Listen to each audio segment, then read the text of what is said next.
శకునం చెప్పే బల్లి కుడితిలో పడిందట. ప్రస్తుతం భారతీయ జనతా పార్టీకి ఇదే సామెత వర్తిస్తుంది. వారసత్వ రాజకీయాలంటే తమకు అసహ్యమని, అసలు వారసత్వ రాజకీయాలను అంతం చేయడానికే తాము ఉన్నామన్నట్లుగా ప్రకటనలు చేసే బీజేపీ అగ్రనేతలు కర్ణాటకలో తమ పార్టీని కాపాడుకోవటానికి వారసుడికే పీఠం కట్టబెట్టారు.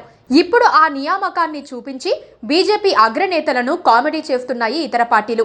కర్ణాటకలో ఓటమి తర్వాత బీజేపీకి అక్కడ దిక్కుతోచని పరిస్థితి ఏర్పడింది. పార్టీకి అధ్యక్షుణ్ణి కానీ, పార్టీకి శాసనసభ పక్ష నేతను కానీ నియమించుకోలేకపోతున్నారు.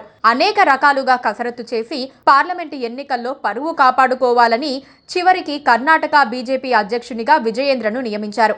ఈ విజయేంద్ర ఎవరంటే యడ్యూరప్ప కుమారుడు. యడ్యూరప్ప మరో కుమారుడు ఎంపీగా ఉన్నారు. కర్ణాటక అసెంబ్లీ ఎన్నికల్లో ఊహించని ఎదురుదెబ్బ తిన్న బీజేపీ 6 నెలలుగా దిక్కుతోచని స్థితిలో పడింది. ప్రతిపక్ష నేత లేకుండానే అసెంబ్లీ సమావేశాలు జరుగుతున్నాయి. మరో 5 నెలల్లో జరగనున్న లోక్సభ ఎన్నికలలో ఎలాగైనా మెజారిటీ గెలవాలన్న ఏకైక లక్ష్యంతో బీజేపీ ఉంది. అందుకే తాము గతంలో చేసిన విలువల ప్రసంగాలన్నిటినీ వదిలేసింది. కుటుంబ పార్టీ అంటూ గతంలో తెలుగుదేశాన్ని, తెలంగాణలో బీఆర్ఎస్ ను విమర్శిస్తోన్న ఆ పార్టీ కర్ణాటకలో కుటుంబ పార్టీగా ఉన్న జేడీఎస్ ను తన మిత్రపక్షంగా చేర్చుకుంది. కాంగ్రెస్ ను కుటుంబ వారసత్వ పార్టీ అని విమర్శిస్తూనే అదే పార్టీ ఎదుటివారికి చెప్పేందుకే నీతులు అన్నట్లుగా యడ్యూరప్ప కుమారుణ్ణి పదవికి ఎంపిక చేసింది. కర్ణాటక శాఖను ఒక కుటుంబ పార్టీగా మార్చివేసింది. పార్టీ శాసనసభ పక్ష నేతను ఎన్నుకోకపోతే అసెంబ్లీ సమావేశాలను బహిష్కరిస్తామని బీజేపీ ఎమ్మెల్యేలు కేంద్ర నాయకత్వానికి అల్టిమేటం జారీ చేశారు. ఏ పార్టీకైనా ఇంతకంటే అవమానం మరొకటి ఉండదు. 6 నెలలకు పైగా శాసనసభ పక్ష నేతను ఎన్నుకోలేని స్థితి గతంలో ఎన్నడూ లేదని కాంగ్రెస్ నేత గుండూరావ్ అన్నారు. మే 10వ తేదీన జరిగిన ఎన్నికలలో కాంగ్రెస్ కు 135, బీజేపీకి 66, జేడీఎస్ కు 19 సీట్లు వచ్చాయి. ఎవరికి పదవి ఇచ్చినా బీజేపీకి గండం పొంచి ఉంటుంది. అందుకే ఆలస్యం చేస్తున్నారు. నిజానికి కుమారస్వామి నేతృత్వంలోని కాంగ్రెస్ జేడీఎస్ కూటమిని కూలగొట్టి యడ్యూరప్పను సీఎంను చేశారు. కానీ హఠాత్తుగా ఆయనను తప్పించారు. ఎందుకు తప్పించారో తెలియదు. అవినీతి ఆరోపణలని చెప్పుకున్నారు. తర్వాత ఎస్ఆర్ బొమ్మైకు పదవి ఇచ్చారు. ఈ మార్పుతో బీజేపీ మూల్యం చెల్లించుకుంది. లింగాయత్ సామాజిక తరగతి దూరం కావటంతో గత అసెంబ్లీ ఎన్నికల్లో పరాభవం జరిగింది. తిరిగి వారి మద్దతు పొందాలంటే మరో దారి లేదని భావించి యడ్యూరప్ప కుటుంబ వారసున్నే అధ్యక్షుడిగా నియమించింది. ఇంతకాలం తాము వారసత్వ రాజకీయాలపై, ఇతర పార్టీలపై చేసిన విమర్శలను తుడిచేసుకున్నారు. కర్ణాటక రాజకీయాల్లో అధికారం కోసం ఎవరితోనైనా చేతులు కలిపే పక్కా అవకాశవాద పార్టీగా జేడీఎస్ పేరు తెచ్చుకుంది.